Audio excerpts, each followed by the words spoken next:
전남은 5년 전부터 소득을 높이고 경관을 가꾸기 위한 숲속의 전남 사업을 추진해오고 있습니다. 식목일을 맞아 진행 과정과 앞으로의 계획을 짚어봅니다. 김제시가 수십억 원을 들여 지평선 산업단지에 나무 수천 그루를 심었지만 제대로 된 관리가 이루어지지 않아 많은 나무들이 죽어가고 있습니다.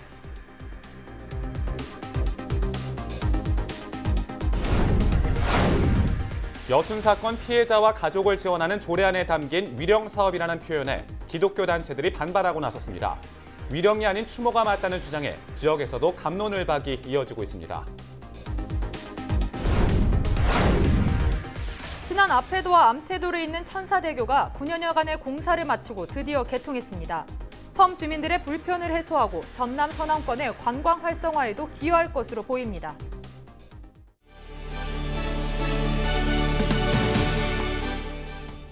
시청자 여러분 안녕하십니까? 헬로티비 뉴스입니다. 첫 소식입니다. 4월 5일은 식목일입니다. 산림 녹화를 위해 해마다 나무를 심도록 지정한 날인데요. 숲은 미세먼지가 기승을 부리는 요즘에는 환경 문제 대안으로 봄나들이 기간에는 경관을 살리는 역할을 하고 있습니다. CJ 헬로는 식목일을 맞아 우리 지역 숲 정책과 과제, 전망을 짚어보는 시간을 마련했는데요. 전남은 5년 전부터 소득을 높이고 경관을 가꾸기 위해 숲속의 전남 사업을 추진해오고 있는데요. 진행 과정과 앞으로의 계획을 취재했습니다. 성정환 기자가 보도합니다. 서울에서 정확히 남쪽에 있어 이름 붙여진 정남진 장흥군. 지난해 4월 이곳에서는 전라도 천년을 기념해 가로수길 조성이 시작됐습니다. 500여 킬로미터 구간에 후방나무 등 수천여 그루 나무를 심어 전라도를 상징하는 한편 환경 개선에 도움이 될 것으로 기대를 모으고 있습니다. 이처럼 전라남도는 지난 2015년부터 전남의 미래 가치를 높이기 위해 숲속의 전남 사업을 추진하고 있습니다. 황칠과 호두처럼 돈을 벌 수 있는 소득숲과 느티나무와 단풍나무 같은 환경을 꾸미는 경관숲으로 구분해 해마다 500억 원을 들여 1000만 그루 나무를 심고 있습니다. 2014년 기준 경상남도와 비교하면 임야 면적은 700헥타르로 비슷하지만 임산물 생산액은 경남이 1조 원으로 아직은 전남보다 2천억 원 많습니다. 장기적인 안목으로 보고 식재를 해야 되기 때문에 지금 현재 가시효과를 이렇게 바로 보시기는 힘들지만은 6차 산업화와 연계하기 위해서 좀 최선을 다해서 노력하고 있습니다. 올해 전라남도는 서남해안 관광 발전 계획에 맞춰 경관숲을 추가로 조성합니다. 신안 천사대교가 개통되고 고흥과 여수를 연결하는 11개 다리가 올해 말 완공을 앞두고 있어 섬과 해안 지역을 활용한 숲 개발을 추진하고 있습니다. 바닷바람을 막기 위한 방풍림, 물고기가 살기 좋은 어부림 등 주제별로 40여 곳의 숲을 조성합니다. 서남해안 관광벨트 사업이 에타 면제 대상 사업으로 이제 선정되면서 그 주변에 경관숲도 조성하고 또 저희가 그 전에 이제 가고 싶은 섬을 이제 추진해 왔는데요.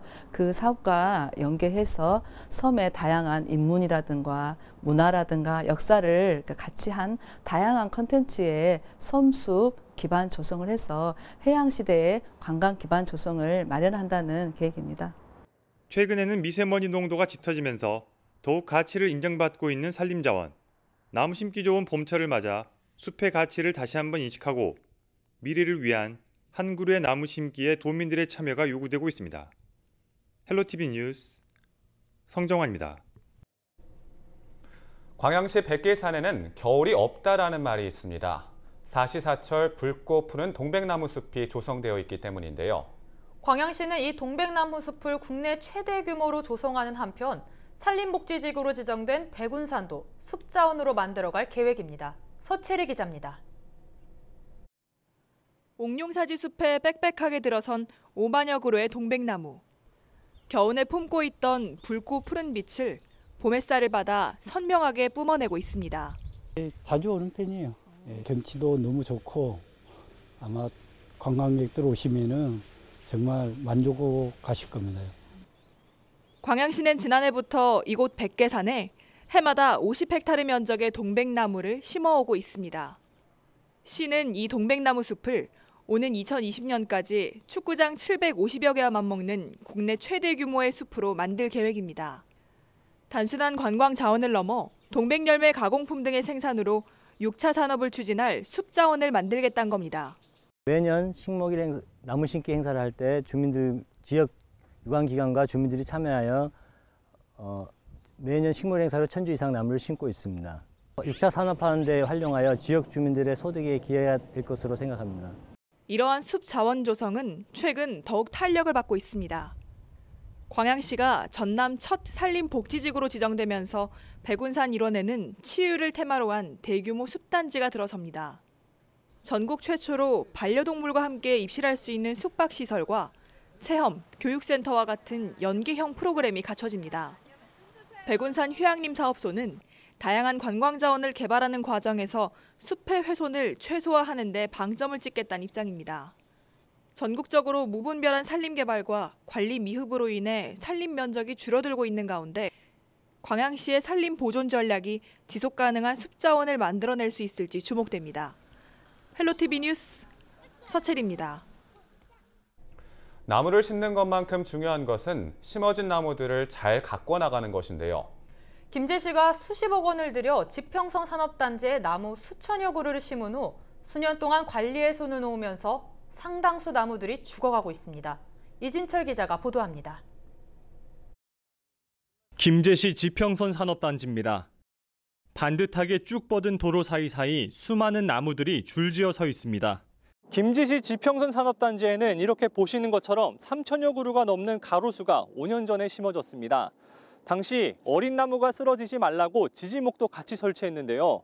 그러나 5년 동안 관리가 잘 이루어지지 않으면서 이렇게 보시는 것처럼 나무를 보호해야 할 지지목이 오히려 나무를 파고들고 있는 상황입니다. 김제시는 모두 10억 원의 예산을 투입해 산단 내에 가로수를 조성했습니다. 취재 결과 산단에 나무를 심은 이후 설치했던 지지목들이 대부분 그대로 방치돼 있습니다. 보통 수목을 심고 3년이 지나면 지지목을 제거하지만 5년이 넘도록 제거되지 않고 있는 것입니다. 보통 조경하신 분들이 말 들어보니까 보통 한 3년 정도 되면은 그것을 해체를 한다고 하더라고요. 그러니까 저희가 좀 늦은 감이 있죠. 그래서 그러니까 저희가 사실상 정확히 말하면 올 해가 5년째고요. 작년에 4년째인데 이제 1년 남짓 좀 늦은 감이 없지 않아요. 김제시는 뒤늦게 상황을 파악하고 인력을 투입해 지지목 제거에 나섰습니다. 하지만 수년 동안 지평선 산단에 심은 나무를 관리하지 못했다는 지적에 대해서는 제대로 답을 내놓지 못했습니다. 나무를 좀 처음에 심을 때 철자로 좀 거기가 지금 들판이잖아요. 바람이 심한 지역이라고 그래서 그러는 건지 굉장히 강하게 불어났더라고. 하고 나무가 이렇게 자라면서 좀 이렇게 파고 들어가더라고 지지력이. 그래가지고 저희들이 지금 제거를 하고 있어 인구를 해가지고 한 3분의 1 정도 했나? 근데 전문 부서가 아니다 보니까 가병에 대해서는 우리는 상식이죠. 3년 가다간다고 공원녹지가에다가 지금 하나하나 지금 인술 발달도 다루기라든가 그런 거 인술 발달인데 아직 이제 그 비가 그런 건 아직 인수가 안 됐어요. 김제시는 뒤늦게 예산을 투입해 지지목 제거에 나서 3분의 1 정도를 제거했다고 밝혔습니다. 나머지 지지목 제거에 추가적인 예산이 투입되어야 하는 상황입니다. 10억 원의 예산을 투입해 나무를 심기만 하고 지난 5년 동안 방치한 김제시. 나무 심기뿐만 아니라 이미 심어진 나무를 가꾸는 것도 중요하다는 것을 깊게 몸통이 파인 3천여 그루의 나무가 보여주고 있습니다. 헬로티비 뉴스 이진철입니다. 추운 동장군은 물러나고 곳곳에 봄꽃을 만끽할 수 있는 따스한 봄 날씨가 됐는데요. 4월 5일 식목일에 나무 심기는 이제 옛말이 됐습니다.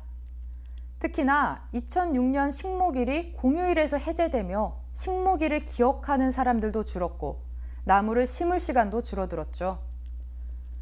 게다가 지역에서도 개발, 도로 확충 등을 이유로 오히려 있던 나무들도 베어내며 나무를 심을 곳 또한 마땅치 않은 게 현실인데요.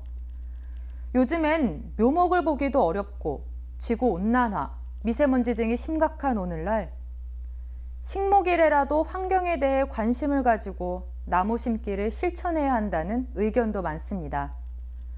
또한 최근엔 치유와 교육의 목적으로 숲을 이용하는 사람들도 급증하고 있습니다. 그렇기 때문에 우리 욕심으로 사라진 숲을 살리기 위해 식목일만이라도 나서서 나무를 심어야 할 것입니다. 그리고 심는 것으로 끝나는 것이 아니라 심은 나무를 잘 가꾸며 기존의 울창한 숲부터 잘 보존해야 할 텐데요. 식목일의 색깔은 빨간 날에서 검은 날로 바뀌었지만 오늘 심은 작은 나무 한 그루가 몇 년 뒤 맑은 공기와 아름다운 자연 환경으로 우리에게 다시 돌아오지 않을까요? 지금까지 앵커 브리핑이었습니다.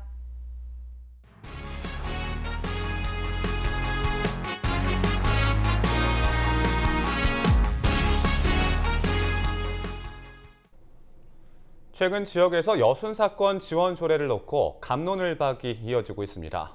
여순사건 피해자와 가족을 지원하는 조례안에 위령사업이라는 표현이 담기면서 기독교 단체가 반발하고 나선 건데요. 위령이라는 표현이 잘못됐고 추모가 맞다는 단체의 목소리가 커지면서 논란이 일고 있습니다. 서경 기자가 취재했습니다. 죽은 사람의 혼령을 위로함. 위령의 사전적인 의미입니다. 이 단어의 해석을 놓고 여순사건 지원조례에 불똥이 튀었습니다.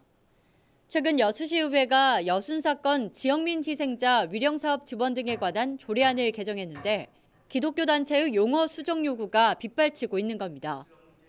기독교 단체는 입장문을 내고 죽은 사람의 혼령을 위로하는 위령이라는 용어는 신앙의 도리에 비춰서 받아들일 수 없다고 밝혔습니다.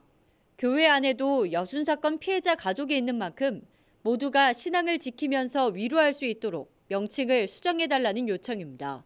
지역에 살면서 그런 단어 하나를 가지고 트집 잡고 시비 거는 것이 아니라 정말 실제적인 면들을 기독교 신앙을 유지한 채 앞장서서 나갈 거다. 이제 이건 이해를 해주시면 좋겠어요.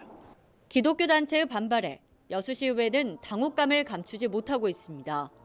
추모 행사나 기념식은 위령 사업 가운데 하나로 전국의 모든 지자체에서 한국전쟁 전후 민간인 희생자 위령 사업 지원 조례가 보편화돼 있기 때문입니다. 의회는 조례의 목적과 정의, 운영 규정 내용에서 볼 때 추진위원회 명칭만 추모 사업으로 바꾸는 것은 혼선이 있을 수 있다며 반대하는 입장입니다. 또한 조례는 지방자치단체의 자치법규인데다 보편적이고 객관적인 용어를 사용해야 한다며 특정 종교단체를 의식하고 대변할 수 없다고 못 박았습니다. 위령사업 지원 조례인데 위령사업을 지원하는 추진한다면서 추모 사업으로 바꾼다는 거 다른 조례 명칭과 다 다르고 규정과 다른 것은 그것은 법률적으로도 자치법규적으로 맞지 않고 내용적으로 맞지 않다. 그렇습니다. 여순사건 지원 조례안의 명칭을 놓고 의회와 기독교 단체가 충돌하면서 여순사건 지원 조례의 목적이 퇴색되지는 않을지 우려됩니다. 헬로티비 뉴스 서경입니다. 신안 앞태도와 암태도를 잇는 천사대교가 9년여간의 공사를 마치고 드디어 개통했습니다. 섬 주민들의 불편을 해소하고 전남 서남권의 관광 활성화에도 크게 기여할 전망입니다. 보도에 고정민 기자입니다. 하나, 둘, 셋! 폭죽 소리와 함께 연기가 피어오르고 높게 솟은 주탑 아래 길게 뻗은 교량이 모습을 드러냅니다. 출입이 통제됐던 다리 위는 왕래하는 차량들로 빼곡합니다. 육지와 섬을 이어주는 다리가 뚫린 겁니다. 전체 길이 10.8km, 국내에선 네 번째로 긴 천사대교. 첫 삽을 뜬 지 꼬박 8년 6개월 만에 공식 개통했습니다.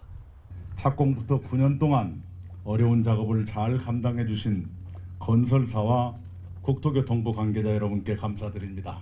불편을 견디며 기다리고 도와주신 주민 여러분께도 감사를 드립니다.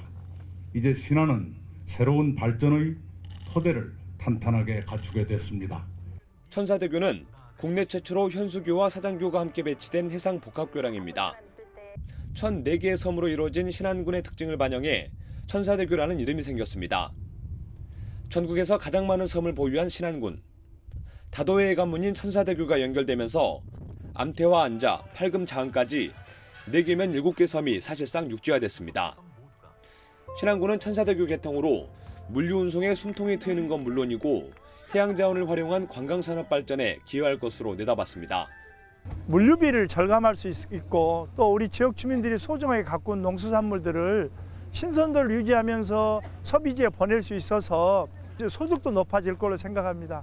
또 육지에서 오는 많은 관광객들이 언제든지 올 수 있어서 많은 관광객들이 편익을 제공하고 그동안 섬에서 육지까지 100길로 1시간 정도 걸리던 게 이제는 10분대로 줄어 섬 주민들도 감회가 새롭습니다. 옛날에는 시골서 목포 나오려면 아주 얼마나 시간을 기다리고 너무 힘들었어요. 그런데 진짜 이렇게 될 줄은 너무너무 진짜 너무 좋네요. 100길을 이용해야만 닿을 수 있었던 섬.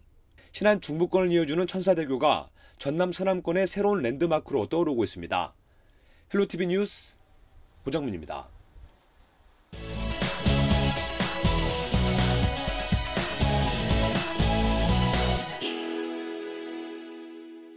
네, 군수님 왕인문화축제 말 그대로 이 왕인박사에 대한 역사와 이야기들을 토대로 이렇게 축제가 좀 진행되는 걸로 알고 있는데요. 네네. 왕인박사 도대체 어떤 인물인지 설명을 좀 해주시죠. 네네. 왕인박사는 바로 이곳 구림에서 탄생하셨거든요. 그래서 왕인의 나이 32살 때 일본 응신천황의 초청을 받아서 일본으로 건너갑니다. 일본으로 건너갈 때 논어와 천자문 그리고 도공 야공들과 함께 건너가서 일본 문화 아스카 문화의 시조가 되시거든요. 그리고 또 일본 황태자의 스승이 돼서 일본에 많은 문화적인 영향을 끼치게 됩니다. 그래서 지금도 일본에서는 학문의 신, 또 황태자의 스승으로 존경받는 대학자이고 왕인 박사가 일본에 건너가서 간자쿠시에 머물다가 다시 오사카에 있는 히라카다시에 머물게 되는데요. 지금도 히라카다시에 가면 왕인 묘가 있고요. 또 왕인 공원이 있고 왕인 사당이 있고 왕인 거리가 있고 왕인과 관련된 많은 역사 문화 유적들이 남아있고 또 일본 역사서, 고석이나 서기에도 왕인 박사의 역사가 그대로 기록되어 있습니다. 이런 위대한 학자 왕인의 업적을 기리기 위해서 우리는 지금 왕인 축제를 22번째 맞이하고 있습니다. 아니 그렇다면 이 왕인 박사 왕인 문화축제죠? 네네. 이 왕인 문화축제 정말 기대가 좀 많이 되는데요. 네네. 이게 축제 소개를 좀 해주셔야 될 것 같아요. 네. 소개 좀 해주시죠. 왕인 문화축제는 우리 영암군을 대표하는 대표 축제입니다. 그리고 또 대한민국을 대표하는 대표 인물 축제고요. 그래서 지금 5년 연속 대한민국 국가 유망 축제로 지정돼 있거든요. 벚꽃 화사하죠. 네, 오는 4일부터 7일까지, 네, 이번 주 목요일부터 일요일까지 4일 동안 바로 이 왕인공원에서 펼쳐지는 우리 왕인 축제는 정말 올해는 개화 시기도 맞고 또 날씨도 좋다고 하기 때문에 환경과 우리 왕인 박사의 업적과 또 우리가 만들어낸 프로그램들이 결합해서 최고의 축제를 만들어낼 것으로 기대하고 있고요. 또 그렇게 만들어갈 겁니다. 아니 앞서서 또 그 대표 축제를 살짝 또 언급을 해주셨어요. 네네네. 대표 프로그램. 네네. 이 대표 프로그램이 정확히 어떤 건지 또 네. 궁금해하시는 분들이 좀 계실 것 같은데요. 네. 좀 간단히 설명을 좀 해주시죠. 네, 대표 프로그램은 왕인 박사 일본 가오 프로그램이거든요. 그러니까 82개 프로그램 중에 이제 가장 대표하는 프로그램인데요. 이 프로그램은 왕인 박사가 바로 이곳 우리 영암 구림에서 탄생하셔서 32살 때 응신천황의 초청을 받아서 일본에 건너간 장면을 바로 이곳 왕인 공원에서부터 배를 탔던 상대포까지가 한 1.2km 되거든요. 이 거리를 무려 공연단, 전문 배우들만 해서 한 100여 명이 출연하고요. 그리고 우리 군민들이 면 단위로 다 자기 풍물과 같이 함께 출연하는데 1000명이 넘는 군민들이 공연 배우가 돼서 출연하고 그날 이제 축제에 오는 수천 명이 함께 이제 만들어내는 대형 퍼레이드이고 어찌 보면 인간 대서사시거든요.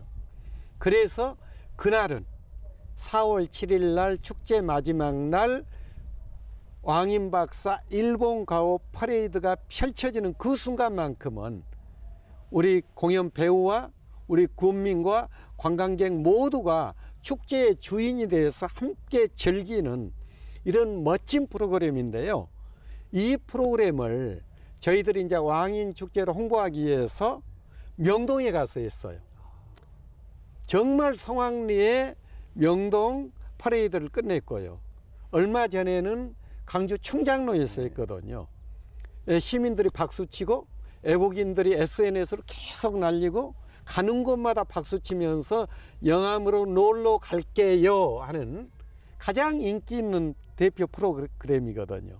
그래서 왕인박사 일본 가오 프로그램에 우리 관광객 여러분과 우리 국민 여러분들이 함께 오셔서 멋진 추억도 만들고 또 우리 축제도 참여하는 그런 멋진 장면 속에서 또 발전시켜 갔으면 좋겠습니다는 부탁의 말씀을 드립니다.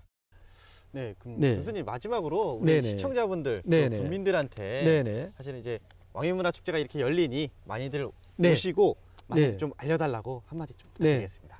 존경하는 국민 여러분과 시청자 여러분, 4월 4일부터 4월 7일까지 영암 왕인문화축제가 열리는 이곳 왕인문화공원으로 우리 국민과 관광객 여러분을, 시청자 여러분을 초대합니다. 영암으로 놀러 오십시오. 네, 교수님 네. 뭐 진짜 말 그대로 대한민국 대표 축제를 넘어서 글로벌한 축제로 좀 더 네. 올 한 해는 더욱더 네. 성장할 수 있는 네. 왕인문화축제가 되길 좀 더 기대해 보겠습니다. 네, 감사합니다. 말씀 감사합니다. 네. 우리 지역의 이슈 콕 짚어봅니다. 헬로 이슈 토크. 지역의 현안을 시시각각 다뤄보는 헬로 이슈 토크 시간입니다. 유치원이나 어린이집 같은 경우에는 통학버스를 이용해 사전에 부모와 약속된 장소에서 아이를 등하교시키고 있는데요. 전남의 한 유치원에서 하교하는 아이를 집 앞이 아닌 다른 곳에 하차시켜 논란이 되고 있습니다. 이로 인해 교육당국의 철저한 안전관리가 필요할 것으로 보이는데요. 이와 관련된 이야기 지금 시작하겠습니다.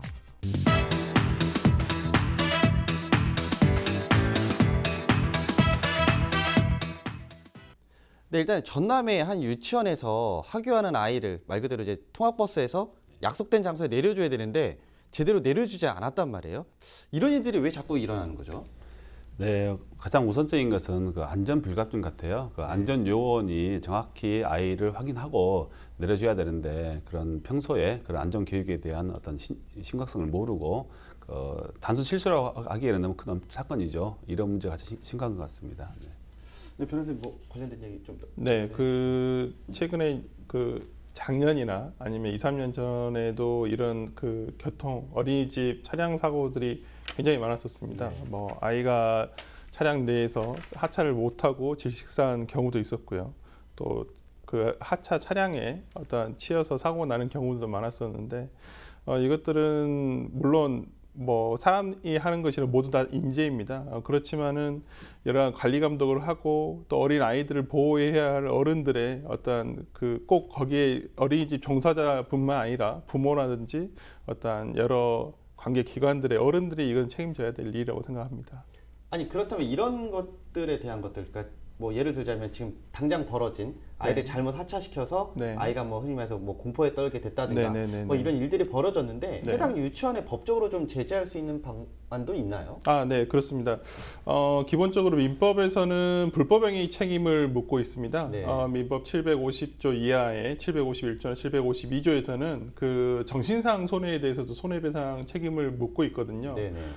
그렇기 때문에 이번 사건 같은 경우에 만약에 그 어린이집에서 어떤 안전 관리 소홀이라든지 또 안전 요원의 관리 감독을 소홀로 인해서 아이가 정신적인 손해, 정신적인 상처를 입은 경우라면 당연히 위자료 청구 소송을 제기할 수 있습니다. 네.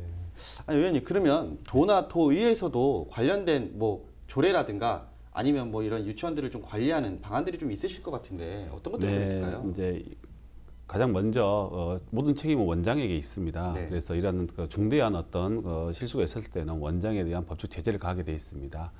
그리고 최근 이 사건을 계기로 해서 그 안전요원이 교체됐고요. 그래서 도교육청 차원에서도 이번 사건을 계기로 아주 강화된 그런 법 적용을 할 예정입니다. 아니 뭐 이제 말 그대로 좀 이번 문제가 사실 이제 좀 발생을 또 했잖아요. 네. 뭐 예전에도 뭐 여러 문제들도 분명히 있었겠지만, 근데 어쨌건 교육 당국에서는 이와 관련된 뭐 흔히 말하는 이런 뭐 내용들이 담긴 계획들이 사실은 전무하다고 좀 보여지는데 앞으로 좀 이런 계획들을 좀 만들 계획이 있으신가요? 네, 당연하죠. 이번 사건을 계기로 해서 저희 교육 당국에서도 이제 우리 통학버스 특히 유아들의 안전에 대해서 더욱 신경을 쓸 예정입니다. 특히 무엇보다도 우리 안전요원이라든지 보육교사 그리고 원장들에 대한 안전교육을 더 강화할 예정에 있고요. 그리고 어떤 기계적인 장치를 지금 이미 개발돼 있어서 뭐 예를 들어서 잠자는 아이 확인 장치라든지 이게 뭐냐면 통학버스에 벨을 장착해 놓고요. 그 통학버스에 어떤 시동이 꺼지게 되면 그 벨이 자동적으로 울리게 됩니다. 벨은 맨 뒷좌석에 위치돼 있어요. 그러면 그 안전요원은 그 벨 소리가 꺼질 때까지 다 확인을 해야 되고요. 그래서 이런 안전 장치를 이제 모든 차량에 장착 지금 하고 있습니다. 하고 있고요. 더욱이 이제 이번 사건 같은 경우는 지정된 장소가 아닌 다른 곳에 내려주지 않았습니까? 그래서 우리 안전요원들이 반드시 학생을 내려줬을 때 그 부모에게 문자를 보낼 수 있도록 그런 시스템도 좀 갖춰둘 예정입니다. 뭐 추가적으로 좀 더 필요한 계획, 제도나 뭐 이런 것들이 있을까요? 네, 그 의원님께서 좋은 말씀 또 제도적인 말씀도 많이 해주셨는데 저는 얼마 전에 실제 제 아이가 지금 유치원을 다니고 있어서 같이 하굣길에 하차 버스를 같이 한번 타본 적이 있습니다. 이제 보니까 그 유치원에서 운영하는 안전요원이 계셨는데 물론 안전요원이 굉장히 잘 지도를 해주셨고 바른 하차를 할 수 있도록 도와주셨는데요. 이제 실제 이제 그런 모습들을 보면서 느낀 것은 뭐냐면 이 하차하는 이 안전요원이 어찌 보면 우리 아이의 어린이집이라든지 유치원에 등교를 하고 하원을 하는 데 있어서 마지막 선생님이다라는 생각이 들더라고요. 그렇기 때문에 어떤 이분들의 어떤 토천의 사명감이라든지 어떤 그 본인의 직업의식들이 강화되면 훨씬 더 안전하고 아이들 개개인에 대한 어떤 보호가 되지 않을까라는 생각이 듭니다. 그럼 조금 다시 앞으로 좀 넘어가 보겠습니다. 일단 네. 직접 운영이냐 아니면 네. 말 그대로 외부 업체에다가 뭐 맡겨서 네, 운영을 맞습니다. 하느냐 이 두 가지의 좀 차이가 있을 것 같은데 네네. 뭐 이게 실질적으로 많이 차이가 날까요? 아무래도 그 우리가 최근에도 이 위험한 현장, 산업 현장에서 가장 문제가 됐던 것이 위험의 외조화라는 것이 있습니다. 마찬가지로 이 안전요원을 어떤 운영을 하는 데 있어서 어떤 외부 업체를 통해서 운영하는 함에 있어서는 뭐 전문성이라든지 어떤 비용적인 부분에서도 물론 차이가 있고 직접 고용하는 것이 훨씬 더 어린이집 입장에서는 더 많은 어떤 비용이라든지 이런 부분들을 떠안을 수는 있겠지만은 직접 고용 형태를 통해서 아까도 말씀드렸다시피 아이가 귀가를 하는 데 있어서 마지막 선생님이다라는 생각으로 운영이 돼야 되지 않을까 싶습니다. 아니 위원님 그러면 뭐 직접 고용, 간접 고용 사실 어려움도 있으실 것 같은데. 네, 제가 이제 이번에 확인을 해봤어요. 네. 확인을 해봤는데 거의 대부분의 어떤 유치원이나 어린이집에서는 차량을 직접 소유하고 직원분들이 안전요원이 다 소속으로 돼 있습니다. 네. 그러면 소속으로 돼 있기 때문에 평소에 안전교육이라든지 이러한 지침을 잘 지킬 수 있는 그런 교육이 되겠지요.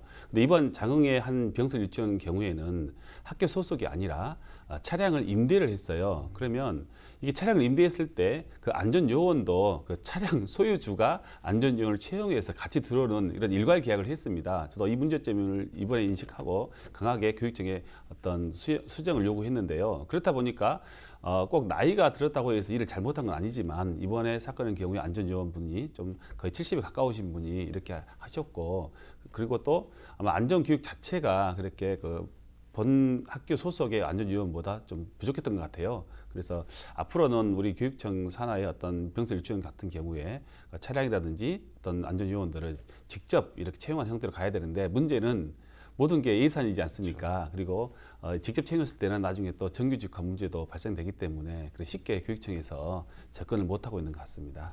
아니 뭐 말 그대로 이제 이런 일이 벌어졌다고 해서 뭐 차량을 없애거나 뭐 이런 것들 폐지할 수는 없을 것 같아요. 그럼 계속 운영을 하려면 아까 얘기해 주신 대로 뭐 인식 개선이라든가 이런 부분들이 좀 필요할 것 같은데 뭐 이런 계획들도 좀 있을까요? 네, 그렇습니다. 사실 우리나라의 2014년 4월 달에 큰 사건이 터졌지 않습니까? 세월호 사건이 발생했을 때 가장 먼저 했던 게 수학여행을 금지시키는 거였습니다. 하지만 지금은 다시 수학여행 그대로 하고 있지 않습니까? 또 그 이후에 작년에 또 수능 이후에 우리 고3 학생 10명이 강원도 펜션에서 또 안타까운 사고를 당한 경우도 있어요. 그 당시 나왔던 게 또 체험학습을 없애자 이런 얘기가 또 있었어요.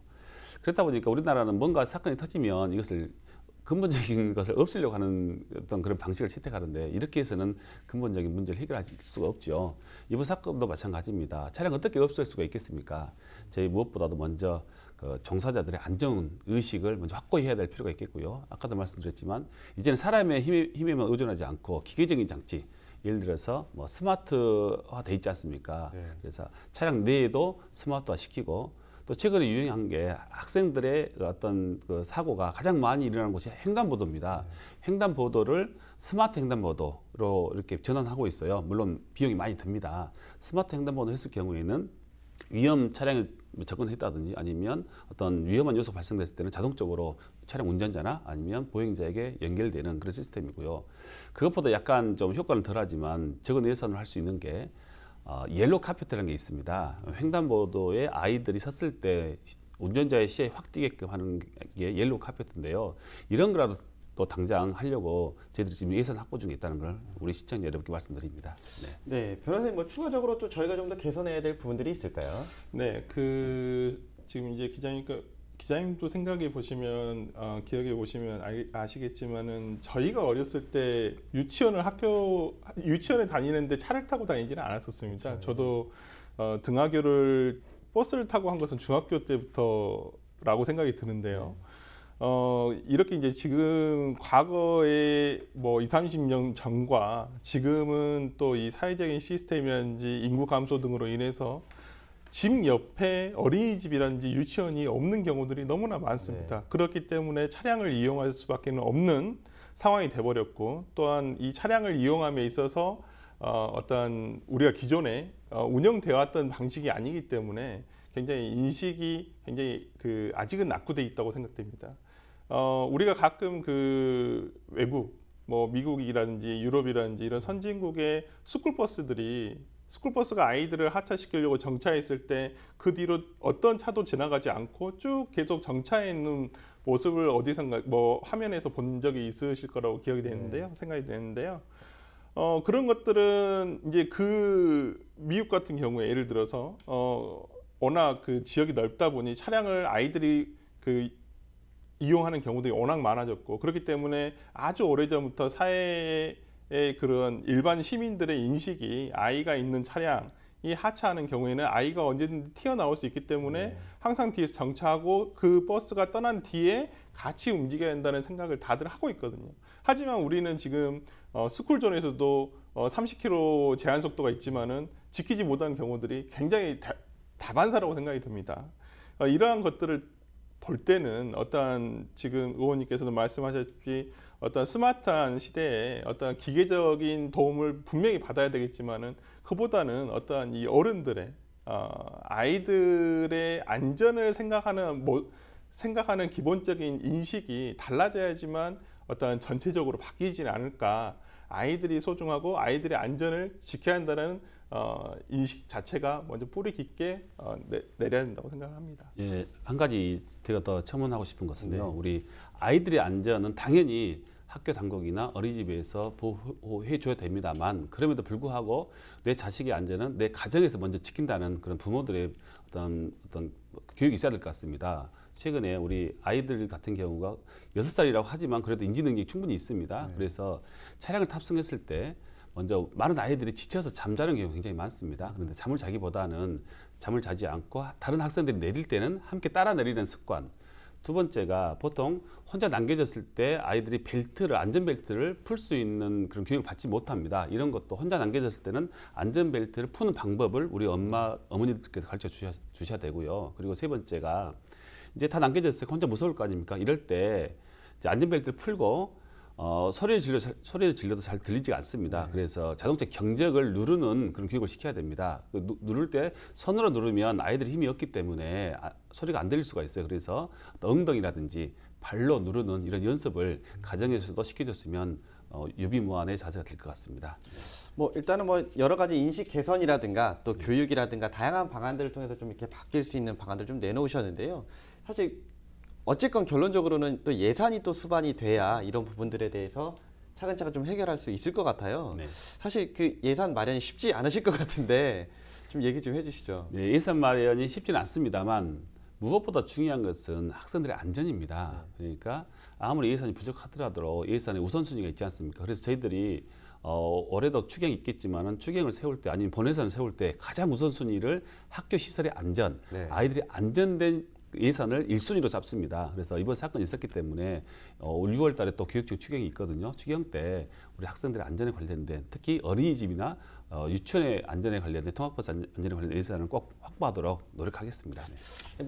앞서서 이제 의원님이 또 예산 관련된 얘기를 좀 해주셨는데요. 네네. 실질적으로 또 이제 아이를 키우는 입장에서 네네네. 봤을 때 이런 어떤 예산들이 좀 구체적으로 좀 와줘야 또 이런 교육이라든가 의식 변화에 좀 도움이 될까요? 물론 예산의 한정성이라는 점도 물론 있습니다. 우리가 어떤 제도를 개선하고 수정을 하는 데 있어서 예산을 많이 투입하면 당연히 좋아지죠. 그렇지만은 지금 우리 최근에 그 아이들이 이제 인구도 감소가 되고 출산율도 감소가 되면서 이 출산 정책이라든지 아이들의 어떤 그 환경 개선을 위해서 진짜 수십조가 쓰인 걸로 알고 있는데 실제 부모들의 입장에서 보면 과연 이것이 내 아이한테 쓰여졌는가라는 생각은 항상 의문이 드는 것은 사실입니다. 그렇지만은 어떤 이 예산에 있어서 가장 많은 부분들이 그 투입되는 부분들은 보통 인건비가 제일 많이 될 걸로 생각이 드는데요. 물론 인건비도 중요합니다. 중요하지만은 낭비되는 예산을 막아도 지금 우리 아이들한테 직접적으로 투입이 될 수 있는 아이들이 직접 체감할 수 있는 어떤 예를 들어서 교육 기재라든지 아니면 안전 장치라든지 이런 것들이 충분하다고 보거든요. 항상 우리가 이번 사건도 마찬가지입니다만은 예전에 그 아이가 하차를 못하고 질식사한 사건 때문에 지금 아까 의원님이 말씀하시는 잠자는 아이 확인 장치도 도입을 했듯이 이게 항상 사후 약방문이 아니라 어떤 우리 아이들의 안전이라든지 교육을 위해서 직접적으로 뭐가 도움이 될까라는 고민을 조금 교육 당국에서 해보는 건 어떨까라는 생각이 듭니다. 네, 일단 좀 다른 문제로 조금 넘어가 보도록 하겠습니다. 일단 저희가 이런 얘기들이 계속 나온 이유가 사실 이제 교육 당국에 문제도 좀 있다라고 보고 이제 시작을 했던 것 같습니다. 근데 말 그대로 교육청과 교육지원청 두 곳이 있는데 과연 이 문제들을 어디서 일단 1차적으로 해결을 해야 될까도 사실은 굉장히 또 문제가 될 것 같은데요. 일단 의원님, 이런 관리 감독하는 기관들 통폐합을 해야 될까요? 네. 지금 이제 유치원은 교육정소관이고요. 어린이집은 보육기관이기 때문에 여성가족부 소속입니다. 그러니까 이게 통폐합을 하는 게 쉽지가 않습니다. 지금 저희도 예를 들어서 우리 지역 같은 경우 지역아동센터가 있어요. 지역아동센터는 우리 방과 후에 보통 주로 초등학생들이 지역아동센터 들려서 보육도 하지만 학습을 또 많이 합니다. 그러면 이 보육 기능과 학습 기능을 같이 하고 있는데 지역아동센터는 보건복지부 소속이에요. 그러니까 우리 교육청에서 우리 아이들이 거기서 공부를 하고 있지만 지원할 수 있는 법적 근거가 없습니다. 이렇게 분리되다 보니 굉장히 힘듭니다. 근데 당장 이걸 통폐하기가 법적으로 제 마음에 굴뚝 같죠. 통폐됐으면 좋겠는데 쉽지가 않을 것 같습니다. 그래서 제가 주문하고 싶은 것은 교육청이나 아니면 도청이나 다 우리 시민들, 학생들을 위한 봉사기관이지 않습니까? 관련 부서에서 업무 협약을 통하든지 해서 공통 분모를 가진 업무는 같이 협의해서 했으면 이 가장 우선 선행돼야 될 일일 것 같습니다. 교수님, 이번에 대해서 좀 어떻게 생각하십니까? 네, 지금 어린이집, 같은 경우에는 법제상으로는 영유아 보육법이 적용이 되고, 그다음에 이제 유치원 이상, 그다음 초등학교 같은 경우에는 저희가 이제 교육부에 소속된 이제 그 법의 적용을 다 받게 돼 있는데요. 물론 아까 의원님께서 말씀하신 대로 현실적으로 지금 뭐 통합되지 못하고 분리돼서 따로따로 관리되고 있는 것은 사실입니다. 저도 이 문제에 대해서 과연 통합을 하는 게 좋을 것이냐, 분리해서 관리 감독하는 게 좋을 것이냐라는 생각을 해봤을 때 일장일단이 분명하다고 생각이 듭니다. 어떤 통합을 했을 때는 비용적이라든지 효율적인 면에서 좀 나을 수도 있지만은 또 반대로 어떤 분리해서 했을 때 오히려 더 구별화되기 때문에, 구별해서 관리 감독하고 하기 때문에 효율성이 또 이쪽이 더 낫다라고 생각하는 분들도 꽤 많을 거라고 생각이 듭니다. 그렇기 때문에 지금 이제 문제가 되는 것은, 예전에 같은 경우에는 저희가 뭐 어린이집이라는 것은 교육기관이 아니었지 않습니까? 보통 아이를 잠깐 맡아서 부모님들이 안 계시는 낮에 보육을 대신해 주는 것이었기 때문에 어린이집이 이제 보육기관으로서 인정을 받았던 것이고, 이제 유치원부터는 어떤 보육보다는 초등학교를 입학하기 전에 어떤 사전 교육을 하는 입장에서 기초교육을 통해서 어떤 초등학교부터 진입을 하게 되는 어떤 교육의 가장 밑받침이 되는 교육기관으로서 역할을 했기 때문에 어떤 이 제도 자체가 어떤 뭐 빠른 시일 내에 바뀌지는 않을 거라 생각이 듭니다. 특히나 이제 뭐 출산율도 떨어지고 있는 상황이기 때문에 특히나 또 최근에는 뭐 아이를 키우기가 너무 힘들다라고 하지 않습니까? 그래서 아이를 좀 덜 낳게 되고, 그렇기 때문에 특히나 이 보육기관이 더욱더 중요해지는 상황이 돼버렸습니다. 오히려 이 교육 절차에 들어가는 그 초등학교 이후보다. 그렇기 때문에 지금으로서는 제가 생각했을 때는 어떤 분리하되 어떤 아까도 말씀하셨다시피 교육이라는 공통 분모가 생기는 부분에 있어서는 어떤 국가적인 차원에서 그 부분을 좀 관리 감독이 돼야 되지 않을까라는 생각이 듭니다. 그렇다면 이제 마지막으로 그러면 말 그대로 인식 개선, 그다음에 뭐 교육 당국이든 행정 당국이든 각자의 역할에 있어서 확실하게 좀 뭔가가 필요할 것 같은데요. 마지막으로 이 부분에 대해서 좀 뭐 요구사항이라든가 뭐 이런 얘기 한마디씩 해주시죠. 네, 물론 그 제도와 시민 의식이 함께 성장을 해야 된다는 것은 뭐 누구도 의문을 달지 않을 것입니다. 하지만은 계속되는 이러한 사고들이 발생하는 이유가 도대체 무엇인가라는 생각이 들었을 때 어른으로서 아이를 생각해 보면 그런 어른으로서의 입장을 좀 고민을 해보지 않을 수 없을 것 같습니다. 과연 그 가정에서 부모들은 그냥 아이의 보육을 어린이집 선생님한테 모두 다 맡길 것인가? 그것은 아니라고 생각이 들거든요. 그리고 뭐 지자체 모두 다 맡길 것인가? 그것은 아니라고 생각됩니다. 가정과 그다음에 지자체와 그다음에 어린이집이 삼위일체를 이뤄서 같이 상생하면서 같이 어떤 정보도 공유를 하면서 아이가 안전하고 또 그 소양이 풍부한 아이로 키워질 수 있도록 만들어가는 것이 중요하다고 생각됩니다. 그럼에 있어서 가장 일차적인 것은 부모라고도 볼 수가 있거든요. 그러니까 부모의 어떤 참여가 현실적으로 좀 더 많은 그 기회가 주어졌으면 오히려 더 아이에게도 더 좋고, 또 그다음에 지자체와 어린이집에서도 부모가 참여를 함으로써 좀 더 조심하는 것도 생길 것이고요. 더 제도가 더 활성화될 수 있을 거라고 생각이 듭니다. 네, 의원님 한번 해주시죠. 예, 변호사님께서는 큰 틀에서 말씀해 주셨다면 저는 행정당국이나 교육당국이 실제적으로 할 수 있는 구체적인 주문을 하고 싶습니다. 첫 번째가 저는 무엇보다도 가장 중요한 게 교육당국이나 행정당국에서 소유하고 있는 차량에 대한 주기적인 점검이 가장 중요하다고 생각합니다. 이번 사건 같은 경우에 단순한 실수일 수도 있지만 차량의 결함으로 사고가 났을 경우는 대형 사고가 날 게 뻔합니다. 그래서 이 부분에 대한 집중적인 관리 감독이 필요하고요. 두 번째는 또 소속 안전요원, 특히 임차 시에 외주 안전요원 같은 경우도 철저한 안전교육 강화를 우리 교육당국이나 행정당국에서 신경 써야 되고요. 세 번째가 거듭 말씀드리지만 사람의 실수를 만회할 수 있는 것은 기계입니다. 그래서 안전에 관련된 스마트 기계화를 빨리 서둘렀으면 하는 바람입니다. 네, 뭐 일단 사후 약방문이라는 얘기가 있습니다. 뭐 앞서서 다들 얘기를 해주셨지만 사고가 일어나기 전에 사전에 우리가 좀 대비할 수 있는 이런 안전책을 좀 미리 만들어야 되지 않을까라는 생각이 좀 듭니다. 오늘 얘기는 여기까지 진행하도록 하겠습니다. 오늘 말씀 감사합니다.